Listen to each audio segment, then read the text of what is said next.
به نام خداوند بخشنده بخشایشگر.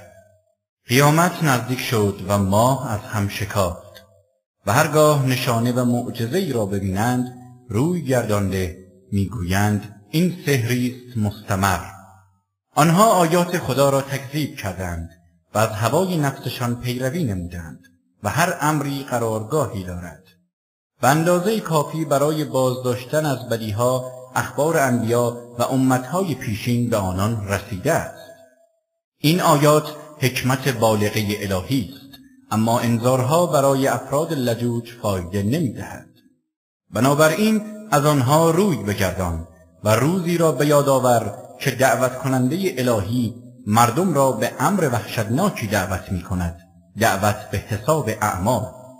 آنان در حالی که چشمهایشان از شدت وحشت به زیر افتاده همچون ملخهای پراکنده از قبرها خارج می‌شوند، در حالی که بر اثر وحشت و اضطراب به سوی این دعوت کننده گردن می‌کشند. کافران می‌گویند امروز روز سخت و دردناکی است. پیش از آنها قوم نوح تکذیب کردند. آری، بنده ما نوح را تکذیب کرده و گفتند او دیوانه است و با انواع آزارها از ادامه رسالتش باز داشته شد. او به درگاه پروردگار عرضه داشت من مغلوب این قوم طغیانگر شدم، انتقام مرا از آنها بگیر. در این هنگام درهای آسمان را با آبی فراوان و پی در پی گشودیم و زمین را شکافتیم و چشمه‌های زیادی بیرون فرستادیم و این دو آب به اندازه مقدر با هم درآمیختند و دریای وحشتناکی شد و او را بر مرکبی از الواح و میخ‌های ساخته شده سوار کردیم، مرکبی که زیر نظر ما حرکت می‌کرد. این کیفری بود برای کسانی که به او کافر شده بودند. ما این ماجرا را به عنوان نشانه‌ای در میان امتها باقی گذاردیم. آیا کسی هست که پند گیرد؟ اکنون بنگرید عذاب و انذارهای من چگونه بود. ما قرآن را برای تذکر آسان ساختیم. آیا کسی هست که متذکر شود؟ قوم عاد نیز پیامبر خود را تکذیب کردند. پس ببینید عذاب و انذارهای من چگونه بود. ما تندباد وحشتناک و سردی را در یک روز شوم مستمر بر آنان فرستادیم که مردم را همچون تنه‌های نخل ریشه‌کن شده از جا برمی‌کند. پس ببینید عذاب و انذارهای من چگونه بود. ما قرآن را برای تذکر آسان ساختیم. آیا کسی هست که متذکر شود؟ طایفه ثمود نیز انذارهای الهی را تکذیب کردند و گفتند آیا ما از بشری از جنس خود پیروی کنیم؟ اگر چنین کنیم در گمراهی و جنون خواهیم بود.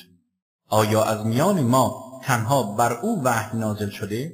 نه، او آدم بسیار دروغگوی هوسبازی است. ولی فردا میفهمند چه کسی دروغگوی هوسباز است. ما ناقه را برای آزمایش آنها میفرستیم.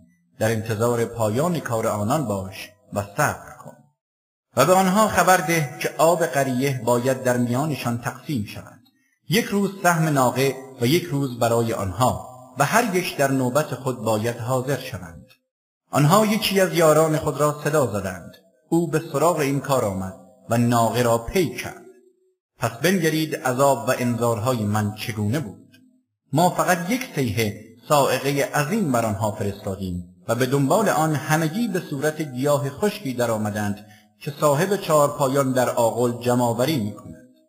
ما قرآن را برای یادآوری آسان ساختیم. آیا کسی هست که متذکر شود؟ قوم لوط انذارهای پی در پی پیامبرشان را تکذیب کردند. ما بر آنها تندبادی که ریگ‌ها را به حرکت در می‌آورد فرستادیم و همه را هلاک کردیم جز خاندان لوط را که سحرگاهان نجاتشان دادیم. این نعمتی بود از ناحیه ما. این گونه هر کسی را که شکر کند پاداش می‌دهیم. او آنها را از مجازات ما بیم داد، ولی بر آنها اصرار بر مجادله و الغای شک داشتند.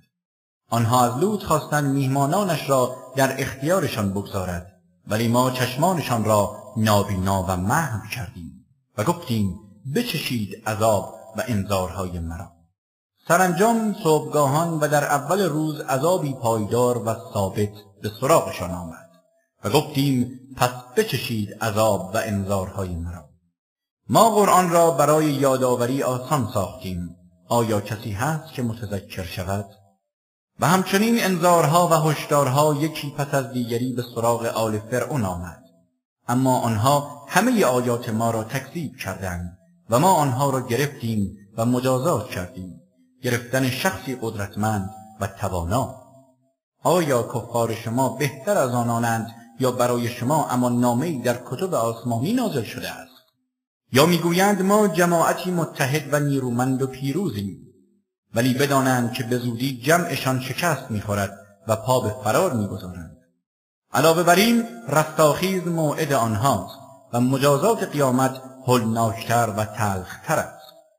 مجرمان در گمراهی و شعله‌های آتشند، در آن روز که در آتش دوزخ به صورتشان کشیده می‌شوند و به آنها گفته می‌شود بکشید آتش دوزخ را.